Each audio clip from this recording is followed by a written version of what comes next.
बच्चों, आज हम लोग क्लास 10th केमिस्ट्री का first lesson chemical reaction and chemical equation का बेसिक इंट्रोडक्शन सीखने वाले हैं। तो फोकस करते हैं और टॉपिक पे आते हैं।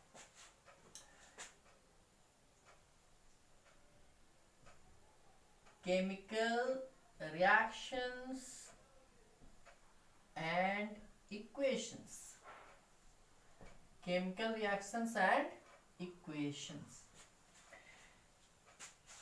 Term chemical reactions and equations की बात करते हैं, स्टेप बाय चलते हैं। स्टेप वाइज में फर्स्ट ऑफ ऑल आपने जान रखा है, जाना होगा पहले से, वेल नोन डेफिनेशन है इसके लिए। Those chemical process that is not chemical, those process in which two or more substances combine together to form a new substance is known as chemical reaction। जान रहे हैं? बिल्कुल। टू और new substances, हमने क्या लिखा? टू और मोर, to और मोर substances, टू और मोर substances combine together to form new substance।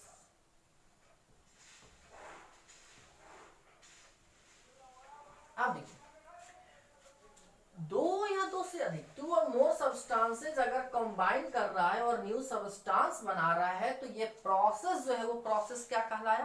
Chemical reaction कहलाया। यानी कि केमिकल रिएक्शन एक प्रोसेस है। केमिकल रिएक्शन क्या है? एक प्रोसेस है। प्रोसेस में आपने क्या लिया? Chemical reaction. केमिकल रिएक्शन एक क्या है? प्रोसेस। अब इस केमिकल रिएक्शन को डिफाइन करने के बहुत सारे तरीके हो सकते हैं। आप कहोगे बहुत सारे तरीके, भाई हम तो एक तरीका जान रहे हैं कि टू और more substances combine together to form a new substance. बिल्कुल, एक तो आप जान ही रहे, एक से ज्यादा की बात कर रहे हैं। तो चलिए पहले डेफिनेशन की बात करते हैं। टू और मोर सब्सटेंसेस, टू और more substances combine together to form a new substance is known as chemical reaction. लिख के बताओ, लिख के। Okay,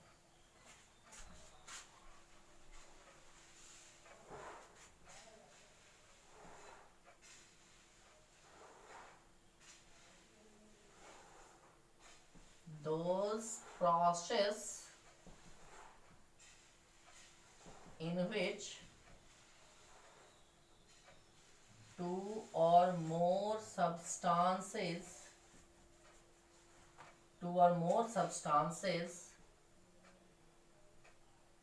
combine together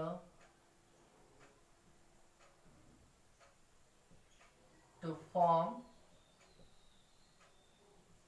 a new substance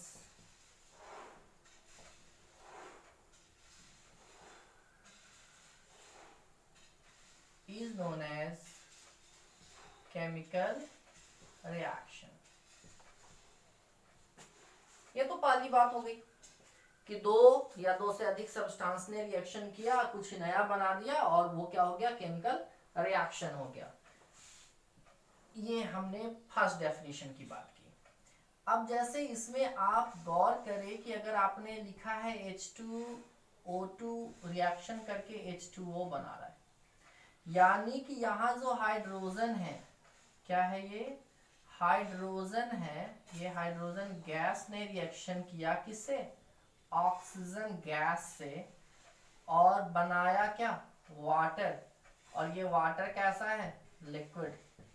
इसका मतलब कि यहाँ पे इस वाटर को देखकर पता चल रहा होगा कि ये वाटर क्या है? एक न्यू सब्सटेंस है।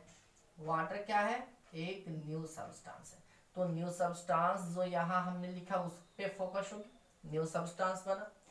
अब वाटर की प्रॉपर्टी इस हाइड्रोजन और ऑक्सीजन की प्रॉपर्टी से बिल्कुल क्या है? अलग है, यानी कि डिफरेंट है। तो सब्सटेंस भी न्यू है और प्रॉपर्टी भी न्यू है। क्या है? प्रॉपर्टी भी न्यू है। अब जब सब्सटेंस न्यू है प्रॉपर्टी न्यू है तो क्यों ना एक और डेफिनेशन तैयार किया जाए। तो दूसरा डेफिनेशन हम लोग तैयार कर ले, द प्रोसेस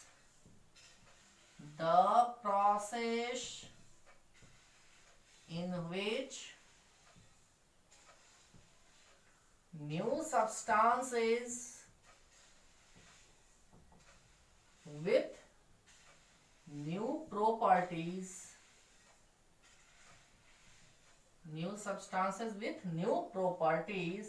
are formed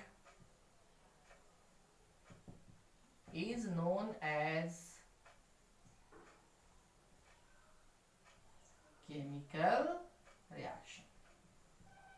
बिल्कुल, अब तो देख रहे हैं आप कि एक ऐसा प्रोसेस है जिसमें केमिकल सब्सटेंस जो बना वो न्यू है, प्रॉपर्टी भी क्या है, न्यू है। तो दूसरे डेफिनेशन के और अगर आप बढ़े तो यह डेफिनेशन बना सकते हैं। बिल्कुल, अब जरा इसके आगे फोकस करें। अब हम अगर इस हाइड्रोजन को इस तरीके से शो करते हैं, अगर हमने हाइड्रोजन H2 को इस तरीके से दिखलाया कि ये H और H है, ये ऑक्सीजन से कंबाइन करने जा रहा है O और O, ऑक्सीजन से कंबाइन करके इसने बनाया H2O, इसने बनाया H2O। अब आप देख सकते हैं इसने जो बना रखा है H2O, यहां H2 H and H H2 H2O2 मिलकर H2O बनाया। बिल्कुल इसी चीज को यहां फोकस कर रहे हैं। अब यहां आप देख सकते हैं कि यहां H2 एक साथ था, दो हाइड्रोजन एटम एक जगह थे, दो ऑक्सीजन एटम एक जगह थे, लेकिन अब यहां पे फिर से अरेंज हो गए। यहां पे आपको क्या दिख रहा है, यहां दिख रहा है रीअरेंजमेंट। क्या दिख रहा है, रीअरेंजमेंट।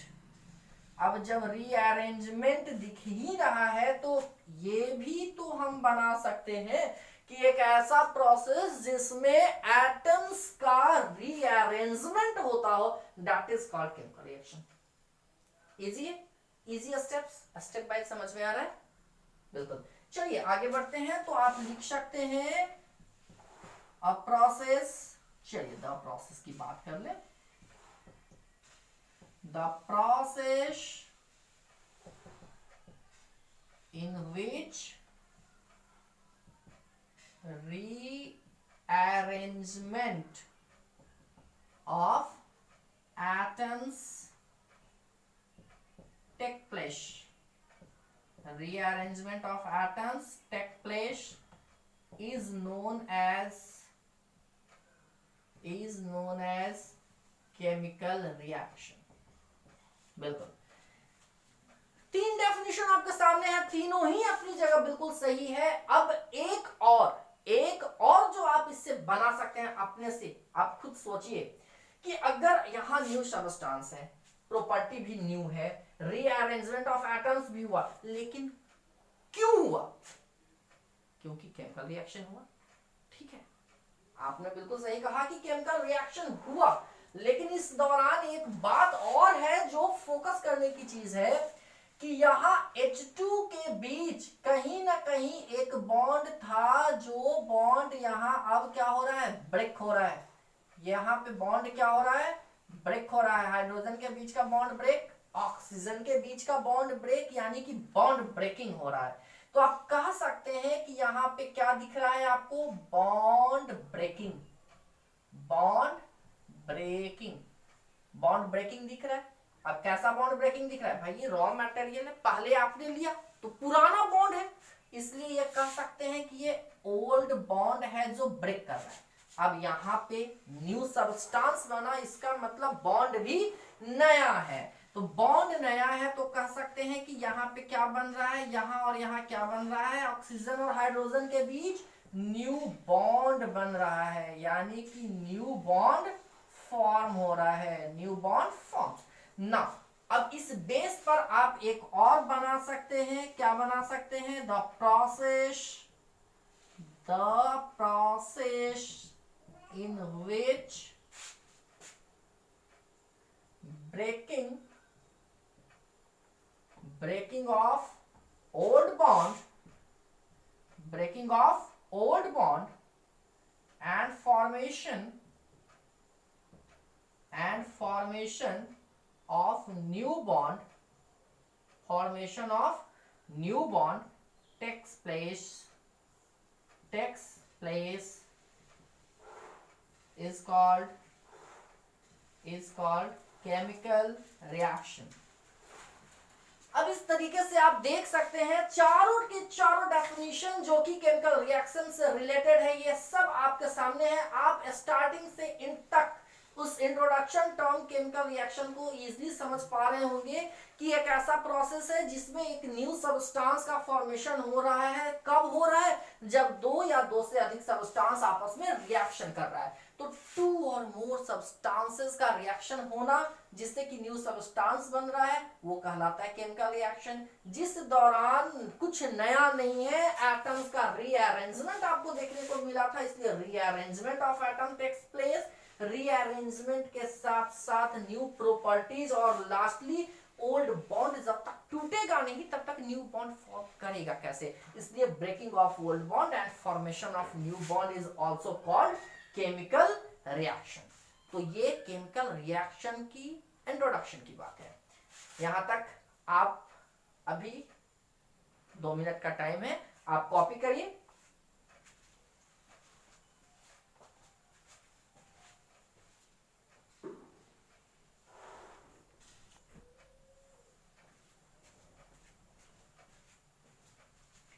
चलिए आपकी कॉपी हो गई होगी ऑलमोस्ट, तो मिटा दें।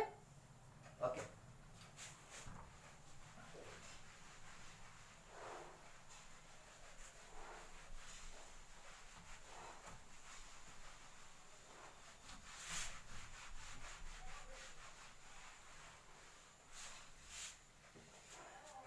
अब यहां किसी भी केमिकल रिएक्शन के दौरान आप जो भी टर्म लेते हैं उस टर्म से आपको कुछ बातें क्लियर करनी होती है कि कुछ टर्म्स ऐसे होते हैं जो रिएक्शन में स्टार्टिंग में लिया जाता है, जिसका होना मस्ट है। जब तक वो होगा नहीं तब तक केमिकल रिएक्शन होगा नहीं।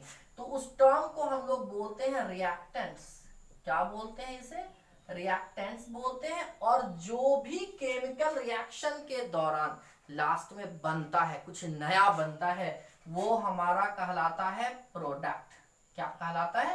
प्रोडक्ट कहलाता है। यानी कि रिएक्टेंट और प्रोडक्ट ये दो चीजें हैं जो हमेशा केमिकल रिएक्शन के दौरान होती है। यानी कि रिएक्टेंट्स जो टर्म है that is the raw material used during a chemical reaction.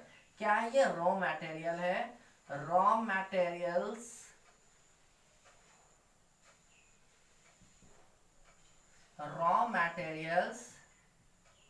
used during a chemical reaction, और प्रोडक्ट क्या है? New substance formed after a chemical reaction।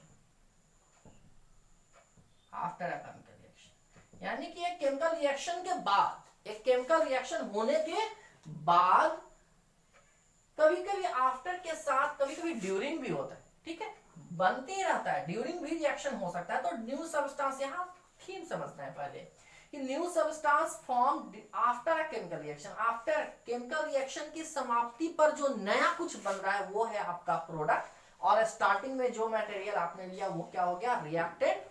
और इन दोनों के बीच हम हमेशा यूज करते हैं एक एरो, जिस एरो को भी हम लोग डिफाइन करेंगे, क्योंकि एरो का जो हेड होता है वो एरो का हेड ही है जो रिप्रेजेंट करता है कि आखिर रिएक्शन हुआ तो किधर हुआ। तो ये हमारे बेसिक इंट्रोडक्शन का फर्स्ट डे क्लास था इस केमिकल रिएक्शन के इंट्रोडक्शन का। फर्दर क्लास में हम लोग नेक्स्ट टर्म को डिफाइन करेंगे। आज तक के लिए जो भी टॉपिक है आपके सामने है, कोई भी प्रॉब्लम हो आप कमेंट सेक्शन से पूछ सकते हैं। आज के लिए इतना ही। Till then, good bye.